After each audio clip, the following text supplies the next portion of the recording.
Although I love children, it's such a hassle to learn piano and paper quilling when I'm not good at them at all. Oh, speaking of which, I just remembered I have to submit a paper quilling artwork next week. I'll need to pop into the stationery shop across the street to buy some quilling paper later. It's so annoying. The faint aroma of coffee wafted through the air as my gaze drifted to the orange-tinted, cloudy sky outside. The view was beautiful, but I couldn't find the words to describe the gradual changes in light and color among the distant clouds and hills. This feeling of wanting to speak but being unable to mirrored the confusion lingering in my heart at that moment. Why was I sitting here? Elsie, are you even listening to me? The voice calling out to me carried an undisguised hint of irritation. I'm sorry, I was a bit distracted. Maybe I'm just too tired lately. Temporarily pushing aside the inexplicable sense of discord, I instinctively responded and shifted my gaze from the window to the figure sitting across the wooden table. The girl sitting opposite me was Thea Cranston. To me, she was as familiar as could be. We had been classmates throughout our 3 years of secondary school, secret lovers in our tender youth. Now, we had even been accepted into the same university, albeit in different courses. At this moment, Thea was pouting slightly, her displeasure evident to anyone. But even in her anger, she didn't exude any sense of pressure, much like a cat complaining that you weren't playing with it. I suppose so. I've heard that your course requires submitting several book reports every week, so you must be just as busy as we are. But that's still no excuse for ignoring me just now. Humph, you'd better think of a way to make it up to me. The peach-colored eyeshadow on the girl's eyes sparkled with a rosy hue under the lamplight. Perhaps my explanation had worried her, as I could no longer detect any trace of annoyance in her eyes. This girl, still as gentle as ever. How about a cup of tea with milk? I tentatively asked. Just 1 cup? Do I look that easy to please? For a week? Humph. She only let out a cute little snort. For a year? I twirled a strand of my long hair that had fallen beside my ear, feeling a bit nervous without her affirmative response. For a lifetime, you silly goose. I wonder how many more years I'll have to wait for you to wise up and be romantic. Thea's voice was lively and spirited, and coupled with her coquettish words, it made my heart skip a beat. Every time I heard her speak, I couldn't help but wonder what kind of family could have raised such a pure and innocent girl as Thea Cranston. Well, if it's for a lifetime, then for a lifetime it is. I'll take care of all your tea with milk for the rest of our lives. I mumbled, going along with her wishes. Even though I meant every word, it still felt embarrassing to say out loud. If there were a mirror in front of me, I'm sure my cheeks would be as red as the sunset outside. Now that's more like it, Thea smiled. I've etched your words into my DNA today, so you absolutely can't go back on them. Every day you don't give me tea with milk will be a betrayal. Though her words were playful, anyone could tell that what Thea really cared about wasn't the tea. We had never let our parents know about our relationship. We didn't care about mainstream opinions. Those strange looks from strangers could hurt us, but they couldn't break us.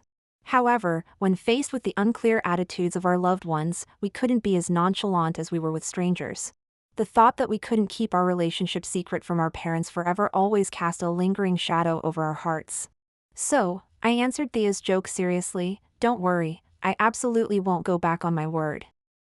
As expected of the woman I've chosen, you've got quite the spirit, Thea nodded rather solemnly. Well then, start fulfilling your promise from tomorrow.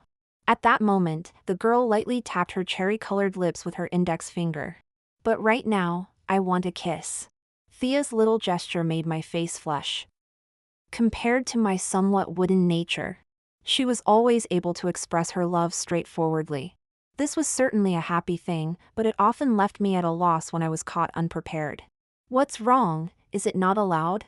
Seeing that I didn't answer immediately, she deliberately tilted her head. Of course it is, feeling that such a response might be too plain, I hurriedly added, I'd be honored, in fact. I like hearing that. I hope you can maintain this level of emotional intelligence in the future, instead of always being so oblivious. Thea nodded with satisfaction, a sweet smile blooming on her face. Seeing Thea so adorable, I too broke into a smile that felt long overdue. I had a vague feeling that it had been a very long time since I had smiled so happily. At some point, I had begun to find joy in her happiness, and it seemed that was still the case now. "Ah, I was so busy teasing you that I almost forgot about the important thing," Thea said as she stared at my smiling face. Just as I was starting to feel self-conscious and about to avert my gaze, she lightly tapped her head twice. "Important thing? The paper quilling artwork I was telling you about earlier. It's really time-consuming to make. Even if I use all my free time every day, it'll still take 2 or 3 days. If I don't start soon, I'm afraid I won't finish in time." She paused halfway through and suddenly looked at me, blinking her eyes innocently. "Aw, I didn't mean to imply that meeting you isn't important, you know? You're overthinking it, I didn't mean that at all." "So, are you planning to head back now?" Thea's sensitivity made me both amused and exasperated, and I could also sense her clear intention to leave in her words.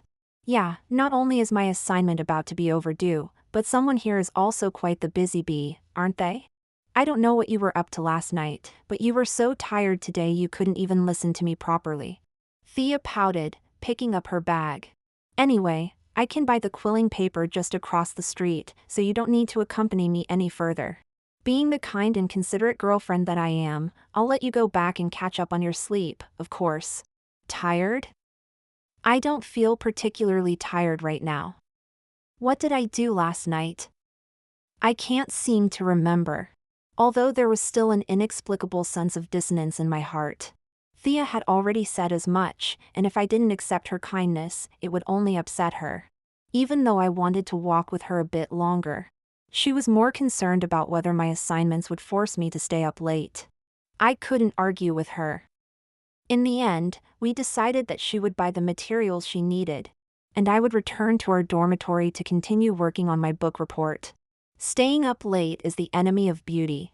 If you slack off during the day and then pull all-nighters to finish your reports, you'll become all ugly, and I won't want you anymore. As we left the cafe, we could feel the golden light filtering through the clouds, warm but not glaring. A few birds were circling around the surrounding buildings, their wingtips tinged with the color of the setting sun. The girl's rosy profile was also bathed in the same glow. Spending time with you doesn't count as slacking off, does it? I don't care. Love is love, but if your studies suffer because of it, I'll still be unhappy. With the time you spend walking around campus with me, you could probably finish half of your book report, you know? All right, I'll do as you say. I promise to be in bed before midnight tonight. That's a good girl, Elsie." Hearing my promise, the girl squinted her eyes slightly like a cat being petted. After a radiant smile, she suddenly grabbed my hand. I wish this moment could last forever.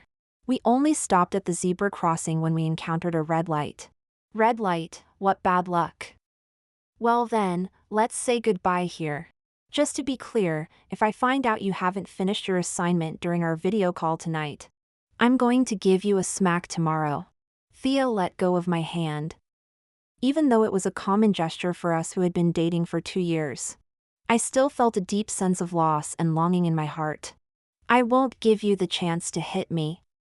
So, I'll go back and write my report now. See you tonight, Thea?" See you tonight. But why is that a question? Thea curiously asked. However, I wasn't sure myself why I suddenly used such an uncertain tone to say goodbye. Maybe if I really can't finish all the book reports, I'll have to give up our video call? Thinking about the mountain of assignments the teacher had assigned, I couldn't help but make such a pessimistic assumption. If that's the case, Your Majesty grants permission. My lady may focus on completing her assignments. Who are you calling my lady? Oh, my lady is getting upset, I'd better run. Amidst our playful banter, the pedestrian light at the intersection turned green. Thea noticed the change in the signal first, and after cutely waving her small hand at me, she took small steps onto the zebra crossing. However, just a few seconds later, I couldn't believe what was happening before my eyes. I watched as the girl I loved most walked to the middle of the road. I watched as she turned back, smiling at me involuntarily. I watched as a ghostly silent private car sped into my field of vision. Before I could even shout anything, it hit Thea's fragile body head-on. My beloved fell like a bird with broken wings. In an instant, the remaining sunlight turned blood red, and dusk engulfed the sky. and the world in my vision shattered into pieces. Thea! I sat up abruptly, an overwhelming sadness causing me to cry out uncontrollably. The car accident, the collapsed figure, the blood-red sunset. Those fragmented images flashed across my retina. But as the images faded, what ultimately met my eyes was my all-too-familiar rented flat. It seemed that horrific scene didn't actually exist. I gradually calmed down from the sudden outburst of grief. Was what just happened a dream? Staring at my body huddled under the duvet, I was lost in thought. This couldn't possibly not be a dream, could it? Thea and I had both been working for a year, and nothing particularly special had happened during our university days either. So, Thea dying or anything like that was absolutely just a nightmare. But if it was all a dream, why could I remember everything so clearly, even down to the scent of her shampoo? There was still an inexplicable, strange feeling spreading in my heart. I didn't know. This won't do, I'll just keep getting more anxious if I go on like this. I decided to give Thea a call right away. I opened the contacts on my phone, dialed, and then came the long wait. With each additional ring in my ear, my heart grew increasingly anxious. Though the nightmare was imaginary, it had already seized the most vulnerable part of my soul at some unknown time. I admit I had been frightened by the absurd dream. But what I feared more was that something had really happened to Thea, leaving me with lifelong regret. Hello? Fortunately, after the sixth ring, the call was finally answered. Though somewhat lacking in energy, it was indeed the voice I most wanted to hear. It's me, Elsie. At that moment, for some reason, I felt relieved. Elsie? Disturbing my lions so early in the morning, yawn. If you don't give me a good reason, I'll kill you. With an adorable yawn, Thea's lazy voice was full of complaints. Only then did I realize that today was a rare Sunday. Neither she, as a nursery teacher, nor I, as a secondary school English teacher, had to rush off to our respective posts. No wonder it took her so long to answer the phone. In that case, my rash action had even prevented Thea from having a good sleep today. I suddenly felt very guilty. Thea often mentioned to me how exhausted she felt after leading the children every week. And I should have known best what she needed on her day off. Faced with the girl on the other end of the phone who was now in a bit of a mood, I was momentarily silent. Because I had a nightmare, so I called to check if you were safe. How could I possibly say something like that? Why aren't you saying anything? Nothing happened at home, did it? After the long silence, Thea became worried about me instead. Not knowing how to respond, I opened my mouth, and in the end only mumbled out what was in my heart. Thea, I want to see you. And here I thought something terrible had happened to you. Just come over if you want, I haven't properly seen my Elsie face to face for almost a week anyway. Thea's voice still sounded half asleep, but, calling just to say I want to see you like that, today's Elsie is certainly a bit strange. I think there's something inexplicably odd about myself today too. During the call, the dizzy feeling intensified. Anyway, I'll head over to your place first, and we can talk more later. Then I'll get up and freshen up a bit. All right, see you in a bit. After ending the call, I hurriedly completed my morning routine and got dressed. Cold, it was very cold. Walking from the corridor to the outside, the fierce wind was already eroding and freezing every inch of my skin. Although I knew the world outside was windswept, the late autumn chill was just like the various unexpected events in life. You can't prevent it, and it finds its way in everywhere. Not wanting to brave the low temperature waiting for the bus, I shivered as I called for a ride-hailing car. After getting in, the warmth inside the car finally made me feel alive again. Rubbing my hands, I thought to myself that the autumn in the city had never seemed so cold before. Before getting in the car, I had already set the location for Thea's neighborhood in the ride-hailing app. So the driver only confirmed my phone number with me before saying no more. I was happy with this arrangement, simply leaning against the car window. Gazing at the towering buildings in the distance under the gray sky, my thoughts drifting aimlessly. Thea's home and mine were separated by half the city. Even taking a taxi like this, it would take nearly 40 minutes to arrive. It's not that we don't want to live together. It's just that our workplaces are really too far apart. And whether as a nursery teacher or a secondary school teacher, we both have to arrive at school even earlier than the children. Neither of us wants the other to suffer the hardship of getting up early every day just to accommodate ourselves. I had thought that as we grew older, Thea and I would be able to live closer together. But I never imagined that reality would be quite the opposite. It truly is the irony of fate. So, I rather enviously imagined what a sweet scene it would be if I could live with Thea. When I came back to my senses, the driver had already arrived at the destination, and I hadn't even noticed. Thank you. After politely saying goodbye to the driver, I once again stepped into the late autumn world. The cold wind persisted, messing up my long hair that I had just tidied not long ago. The unusually cold temperature wandered all over my body, as if trying to invade inside and freeze my heart as well. To keep warm, I jogged all the way towards Thea's building. When I climbed up to her floor, panting, I was surprised to find that she had already opened the door to welcome me. What's with that expression? Surprised to see me waiting for you at the door? Thea wore a white lace-trimmed thin jumper, her smile particularly pure and lovely. Actually, I went to the balcony to take a call, and happened to see you when I looked down. A call? Whose call? After changing into the slippers Thea had prepared for me, I asked casually. It was my dad. He saw that the weather had turned cold again recently, so he quickly called to remind me to put on more clothes. Really, I'm not a little girl anymore. Thea's mother had unfortunately passed away due to malignant tumor when she was in primary school. Because of this, her father often deliberately displayed maternal qualities in many aspects of life. This should also be considered Thea's dad's unique way of expressing love.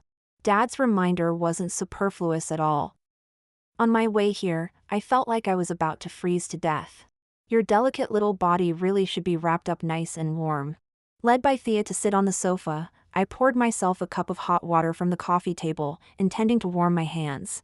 Don't you think this autumn is unusually cold? Is it really that exaggerated, Elsie? You'll know once you go out and feel the wind. Halfway through speaking, I frowned.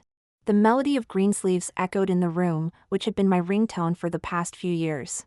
But it's Sunday, who would be calling me at this time? I glanced at Thea, who pouted and gestured for me to answer the phone first. So, I pressed the answer button. Hello? Is that so? All right, I understand. I'll come over. What time? Okay, goodbye. Hanging up the phone, I was in a bad mood.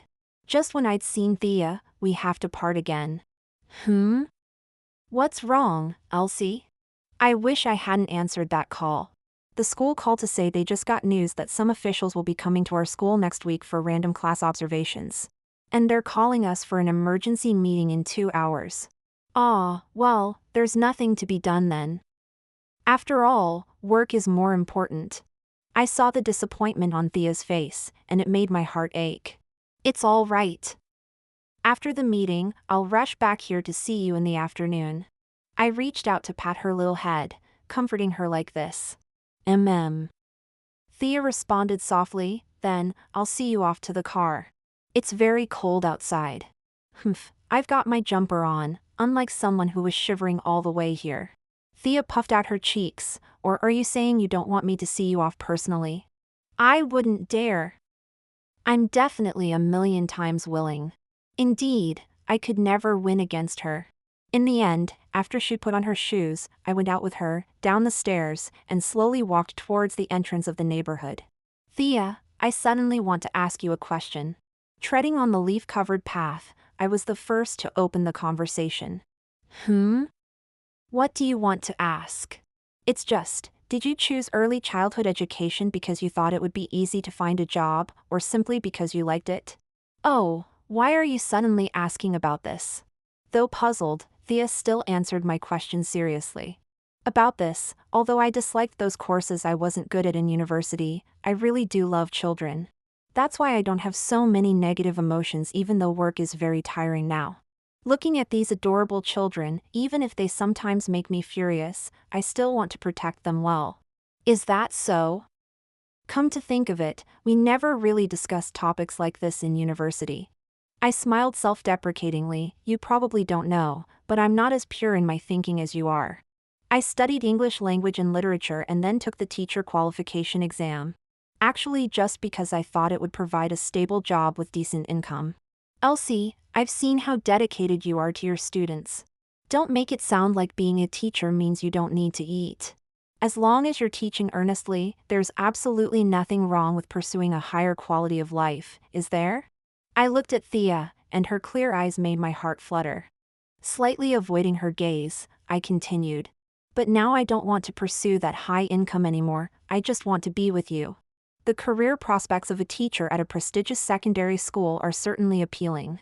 But the heavy teaching tasks and the long distance from Thea wouldn't bring me the happiness that others describe. After finishing this term, I plan to resign voluntarily. With a year's experience teaching at a prestigious secondary school, I might be able to find work at a private school nearby. That school might not have such a high-pressure environment. It could allow me more time to just quietly be with Thea. During this not-so-easy conversation, Thea and I strolled to the entrance of the neighborhood. The future is still far away, only the present is real. And now I'm just a poor soul being seen off by Thea, about to unwillingly head to school for overtime work. I'll see you off to here, the wind's picking up again. See you this afternoon, love, remember to brew some hot tea for me. Turning around to look at Thea's fair little face, I couldn't resist pinching it. Ow! Suddenly attacked, she let out an adorable roar at me, see you this afternoon. And don't pinch my face. She shouted like that, but made no effort to drive away my mischievous hands. Seeing Thea's Sundra behavior, I smiled slightly. I withdrew my hand and waved, bidding her farewell. Thea responded in kind. Then she bounced back 2 steps like a child, turned her head, and glanced at me twice more. I watched her return to the neighborhood, once again stepping into the fallen leaves. Just as I was about to turn and leave, I suddenly saw a bolt of white light from the dark clouds, striking without warning on the girl in the white jumper on the path. This scene was both strange and familiar. The image of Thea falling like a broken-winged bird in the middle of the road then overlapped perfectly with her figure now lying among the fallen leaves. How could this be possible? Thea has fallen before me once again. So suddenly again. Unbearable emotions surged forth like a torrent once more. Then, a heavy thunderclap exploded in my ears. Countless arrows of rain fell straight down, soaking my clothes, piercing me with 1,000 holes. And now I finally understand. All of this absolutely cannot be a dream. 3. The moment Thea collapsed in the cold rain, all the raindrops in her vision slowly froze in midair. The ink-colored world incredibly paused. And then everything before her eyes transformed in an instant.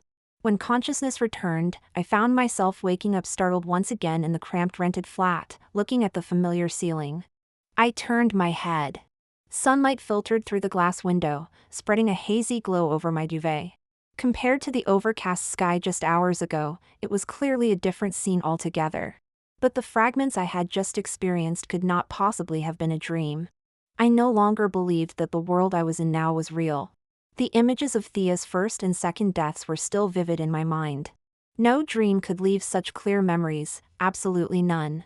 Moreover, some details felt odd upon careful reflection now. The car that appeared silently out of nowhere, the rare yet precise lightning in late autumn.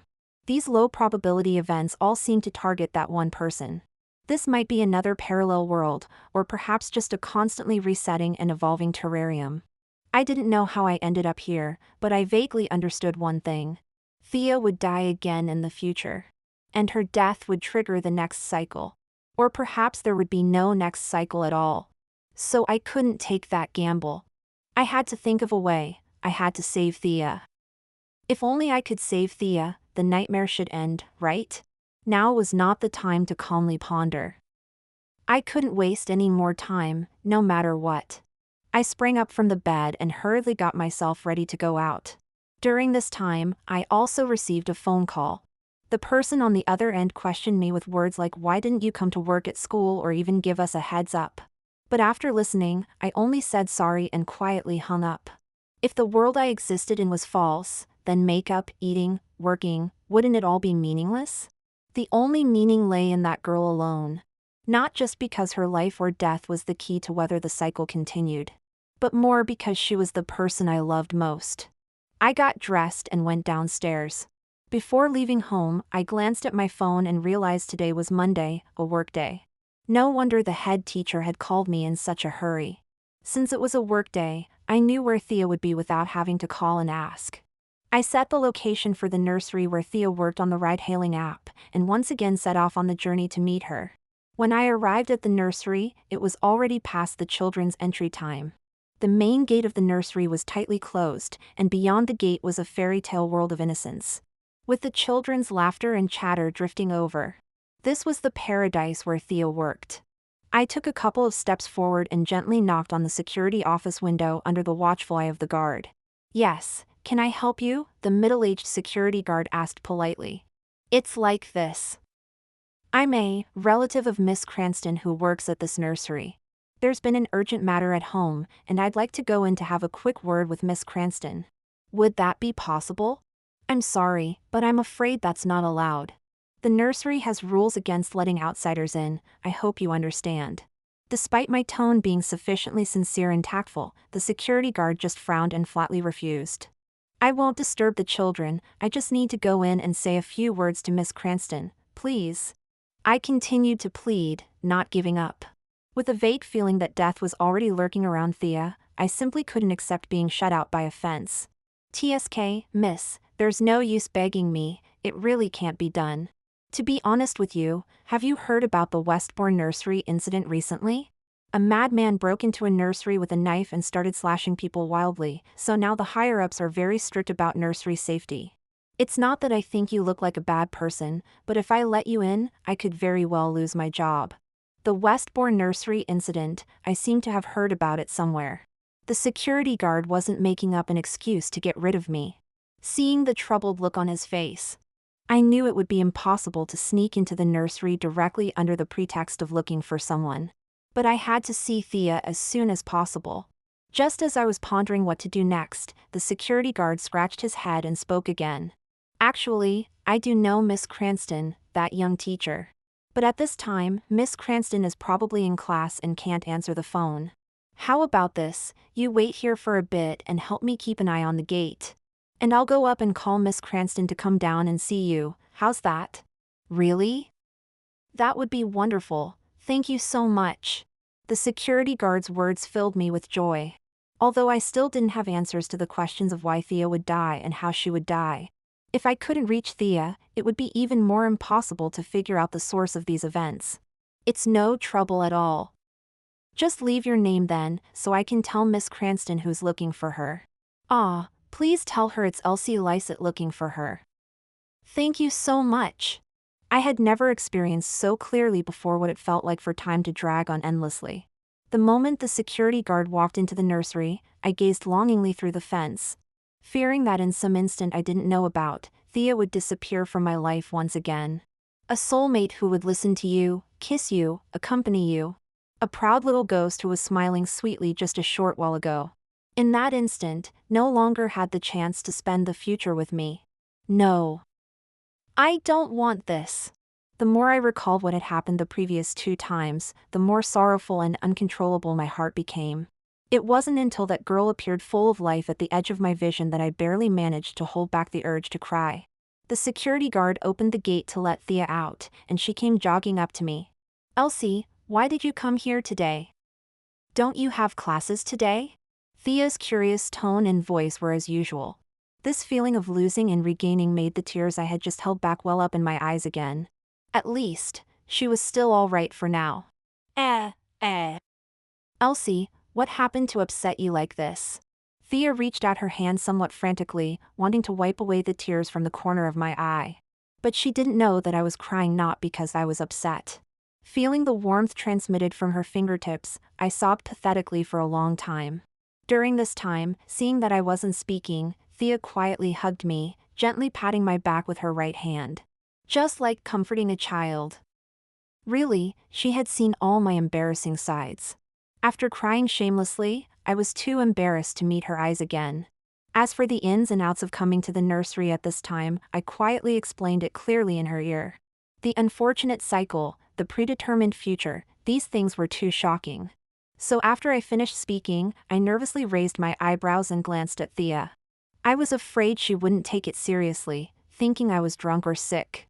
But fortunately, Thea seemed to really believe me, cupping her chin in serious thought. So you're saying I'll suddenly die in the next few hours, is that right? Yes, but don't you think I'm talking nonsense? Such easy and absurd trust made me feel a sense of unreality. I don't think so. After all, Elsie, you're neither someone who likes to joke around nor a crybaby. Thea gently placed her hand on top of my head and stroked it. Look at how much you've cried. Even if it's you from a parallel timeline, isn't this enough to prove the truth of those words? At this moment, I was speechless. How could I have forgotten? She had always been the one who understood me best. Aren't you afraid? I wiped away the tears that were about to fall again. I am afraid. Who wouldn't be afraid of death, especially when there are still people you care about? But you know, Elsie, don't you have that ability? To keep restarting, to keep trying. There will definitely be one time when you'll save me, right? Thea smiled faintly, but that composure only made me more sad.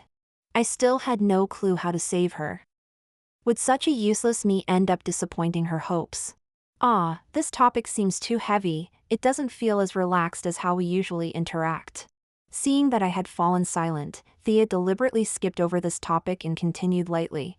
So Elsie, while I'm at work, why don't you find a place outside to wait for me for a bit? I'll think of something at noon and come out to meet up with you, okay? All right. Whatever happens, please be extra careful. I knew. Even if Thea believed what I said, she couldn't just abandon her work and run off with me. This might not be the world I was in, but for her, this would definitely be the world she was in. And all I could do was remind her to stay vigilant. Don't worry, Elsie, I'll definitely stay away from all dangerous items. Well then, I'll head back to my class now. See you at noon? Seeing Thea waving and running back into the nursery, the sense of déjà vu made me feel intensely uneasy. But until Thea disappeared into the distant building, nothing unusual happened. Was I overthinking it? Just as I was rashly thinking this to myself, the ground beneath my feet began to shake violently, as if mocking me. In an instant, the sound of people screaming filled the air. And the building where Thea was, like a block tower kicked down by a child, collapsed in a split second. And then along with my heart, shattered into pieces. 4. The fourth loop was on a Saturday. I didn't tell Thea about the time loop, I just quietly accompanied her shopping for a day. When we parted in the evening, I gave up on my plan to see her home at her insistence. I saw Thea off on the tube, and later that night I saw news of a tube collision in our city. I felt a deep sense of helplessness. The fifth loop was on a Tuesday. I didn't go to see Thea.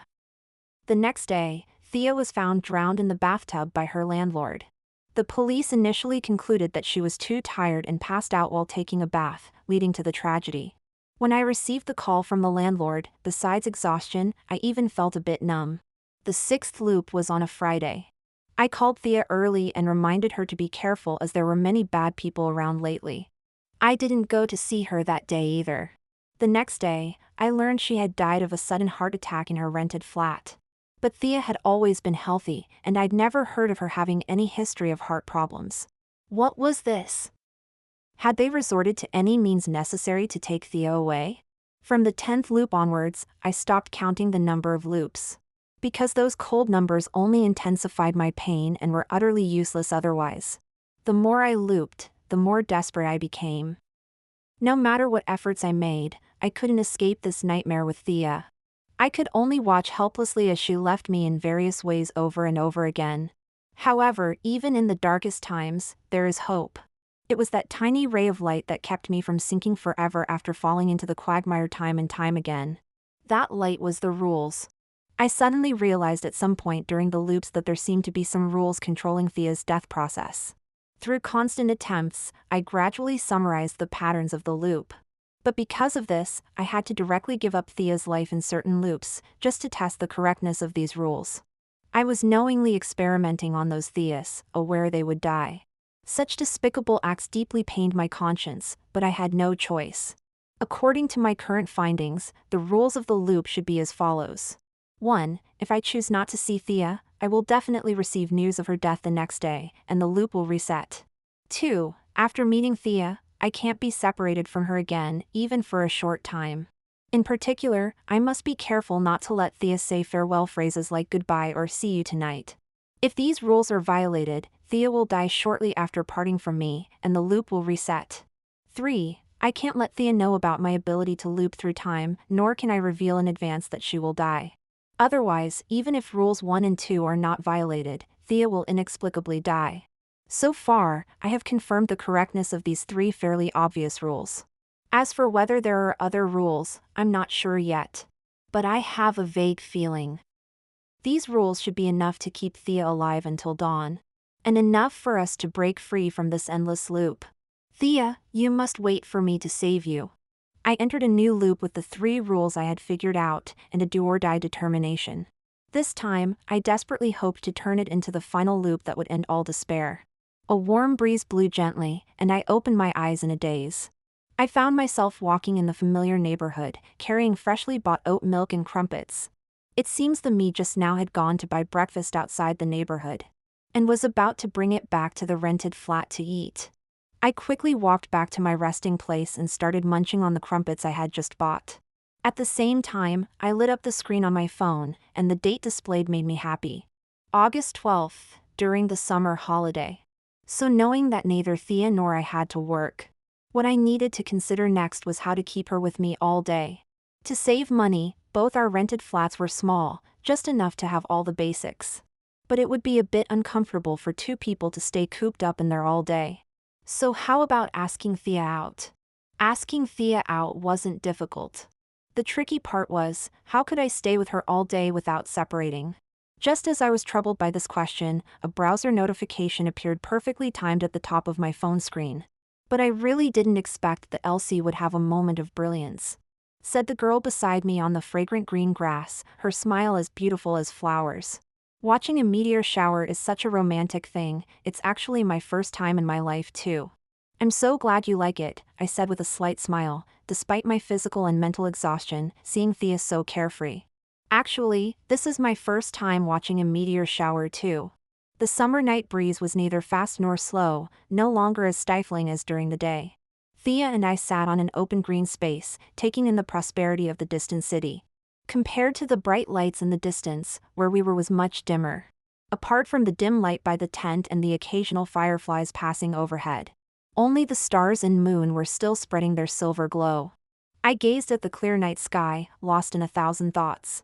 In the morning, just as I was wondering how to invite Thea to go out with me, I happened to see news that the Perseid meteor shower would peak tonight. If we went camping to watch the meteor shower, Thea would surely accept gladly and stay up with me until dawn. With this in mind, I arranged everything: the tent, simple camping food and transportation. Before calling Thea and bringing her to a small hill suitable for camping in the countryside without prior discussion. Although Thea complained that I was wasting money, she couldn't hide her happiness. I didn't point it out, just accompanied her flying kites, blowing bubbles, picnicking. When she got tired of running around, she would take out her phone and scroll through Twitter while nestled in my arms. We had brought a power bank, so she didn't need to worry about battery life.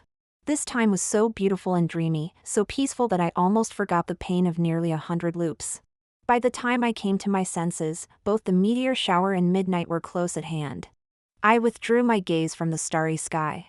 Turning my head, Thea's beautiful face was right in front of me. Without incident, without loss, her face still radiated a happy smile. I had followed all the rules.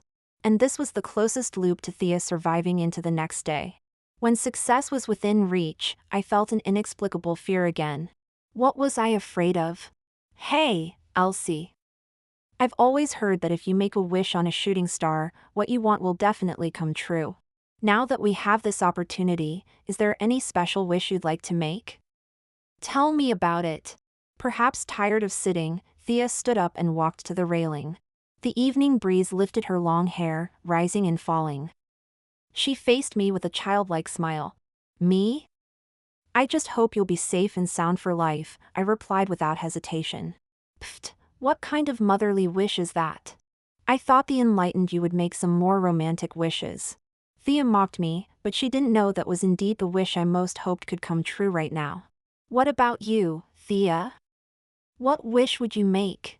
I just smiled and threw the question back without much explanation. Me? Thea lightly pressed her finger against her chin. I was originally planning to make a good wish for our future. But since your wish was solely for me, I'll leave my wish solely for you too. I just hope that in the days to come, you'll be happy every day. Yes, it's that simple. I'm already very happy now, I said, standing up and walking to Thea's side. There was a steep slope below the railing in front of Thea, and I looked down at the already sleeping forest along its extension. Already very happy. That's true. After all, how could you not be happy with such a sweet and lovely girlfriend like me, hee hee. Thea looked happy as she rubbed my cheeks, to which I could only helplessly let her do as she pleased. But, it's really slow. Is the meteor shower always this hard to wait for? It's said to be possible to wait until 2 or 3 o'clock, I said. I glanced at my phone screen, only a short minute left until midnight. It's almost over, everything is almost over. But I'm getting a bit sleepy. Ah! Thea's scream suddenly rang out. My heart clenched, and I quickly looked up, only to find that Thea had disappeared, with only the sound of something colliding coming from the bottom of the steep slope. And in front of me, the railing had broken out in a large gap. As much as I didn't want to believe it. The highest rule. No matter what, Thea Cranston cannot survive. Suddenly, a voice sounded from not far away. And the moment I heard this voice, I froze in place. Because this voice was as familiar to me as it could possibly be. I turned around and saw a woman who looked exactly like me, even wearing the same outfit I was wearing today. What on earth is going on? I pushed Thea down just now, said that Elsie Lysett flatly, dropping a bombshell in front of my shocked face. Why did you do this? I was so close, I could have ended this nightmare. Why did you come to stop me? One sentence from Elsie Lysett was enough to detonate my rationality. I clenched my fists and roared at her, demanding an answer. Just one more minute, just one more minute. I wished I could tear apart the self that had appeared out of nowhere right now. But soon I found that I couldn't move at all. I couldn't even raise my fist. I remembered this feeling. Every time Thea died and the loop ended, it was this feeling of helplessness. You can't save her. You have a long life ahead of you. You shouldn't be imprisoned in such a distorted dream, a painful cage. She slowly walked towards me. Reality will never give you a one more time chance. She stood in front of me. If you don't want to be sad anymore, then you can only forget. She reached out and gently pushed me, and my rigid body broke through the railing and fell towards the steep slope below. Falling. But between having the ability to meet her again and true reality, which one is really the nightmare? In the darkness, I vaguely heard a sigh from above. I think I had a dream. What was it about? I couldn't quite remember after waking up. Only when I wiped my eyes did I feel the lingering traces of tears. Then, it must have been about her again. Of course, today is her Memorial Day after all. Dragging my groggy body, I slowly got out of bed and shuffled into the bathroom. I brushed my teeth hastily and splashed some water on my face, considering it done. Though I'm not particularly energetic on normal days, during these few days each year, I become especially listless. 5 years. It's been 5 years already. But I still instinctively avoid this day. As if by not seeing Thea's gravestone, I could pretend she's still living safely somewhere else in the city. I know deceiving myself like this isn't right, so today I must go see her. Rummaging through my wardrobe, I pulled out a white blouse and black pencil skirt I hadn't worn in ages. After changing, I felt like I'd aged decades. Since I wasn't in the mood for even light makeup, I didn't bother putting anything on my face. Thea was used to seeing me without makeup anyway. Grabbing my essential shoulder bag, I went to the kitchen. I picked up the bubble tea I'd bought last night and opened the door to what should have been her home. I'm going to see her again. Down the stairs, I called a taxi. Perhaps because the destination was set to the cemetery. The driver's face couldn't hide a few traces of sympathy throughout the journey. I couldn't stand that look, so I turned my gaze to the distant clear sky. At the edge of my vision, white clouds merged with green fields, and the occasional sunflower field swayed gently in the breeze. It was a sight rarely seen by someone like me who lived in the city. Thinking that Thea could rest eternally in such a quiet place, I felt, it wasn't so bad. Miss, we've arrived. Please make sure you have all your belongings before exiting the vehicle. All right, thank you. Besides my shoulder bag, I was only carrying a cup of bubble tea. And that was something I would never forget. The cemetery is a place that can never become lively. Standing at the entrance, I couldn't sense the presence of any living person inside. But over these 5 years, I've learned one thing. No matter how early I arrive, there's always someone who gets here even earlier, rain or shine. Walking along the gravel path, turning left and right, I arrived at Thea's grave. Sure enough, this middle-aged man in an impeccable suit was already standing there like a pine tree.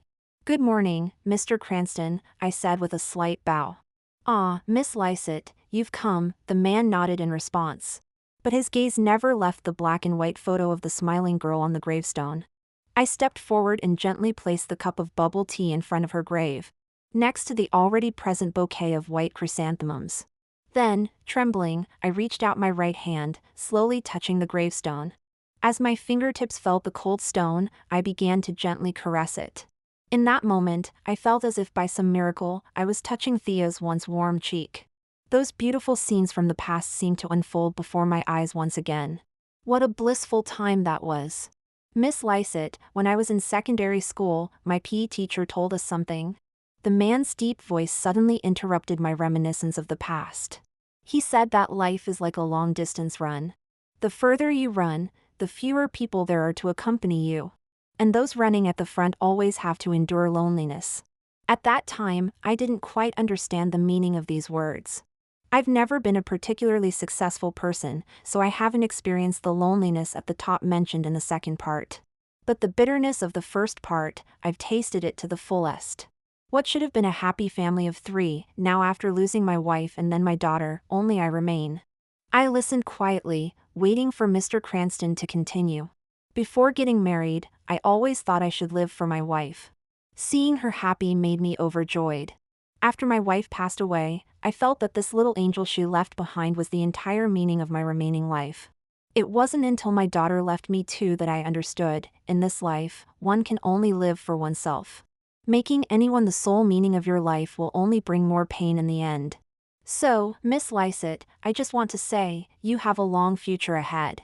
You can certainly find a nice young man, or young woman to spend your life with. As for Thea, I'm sure she wouldn't want to see you continue being so sad." I understood Mr. Cranston's meaning.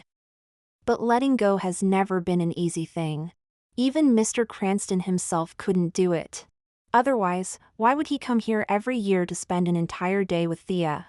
In fact, Mr. Cranston knew clearly in his heart the reason why we absolutely cannot forget her. And now, I was going to point out this very thing. But Mr. Cranston, if even we forget her, who else in this world will remember that she ever existed? I spoke softly, my words full of melancholy and unwillingness. The man laughed self-mockingly. "Indeed, I'm trapped in this myself. How could I possibly convince you with grand principles? Forget it, I can't control you. You're more devoted than countless young men out there. If you want to come here with me every year, then come. That's enough for me. But Mr. Cranston, I should clarify, I'm actually 2 months older than Thea, so I'm not that young anymore." Nonsense. Even if Thea were standing in front of me now, she'd still be just a little girl. The man waved his hand dismissively. All right, Miss Lysett, Thea has received your bubble tea, there's no need to waste more time here. Go on. Young people like you always have more important things to do. What about you, Mr. Cranston?" I asked softly. "Me? I'll talk a bit more with my life's last treasure, then I'll go find someone to play chess with." I gazed at that weathered face. As one of the 2 people closest to Thea, I could naturally see the enduring sorrow hidden within his smile. When I left Thea's grave, Mr. Cranston was still standing like a sentry not far away. As someone who had watched Thea grow up since she was little, his inner grief must be even greater than mine. It's just that he's older, more experienced, and better at hiding his emotions than I am. Unlike me, who cried uncontrollably at every memorial for the first 3 years. The sunlight between the clouds wasn't too harsh. Feeling the sun peek out from behind the clouds, I lifted my head to look at the sky. Ever since Thea had to break her promise, every time I see the sky, Whether day or night, I'm reminded of that meteor shower we never got to watch together, which made me cry for so long. If Thea had really gone to see the meteor shower with me, what wish would she have made? So, if only I could see her gentle smile one more time. Just once would be enough. The emotions I had desperately held back in front of Mr. Cranston erupted when I was alone. Tears I couldn't hold back slid down my cheeks, falling into the gaps between the gravel. I really want to see you again. Thea.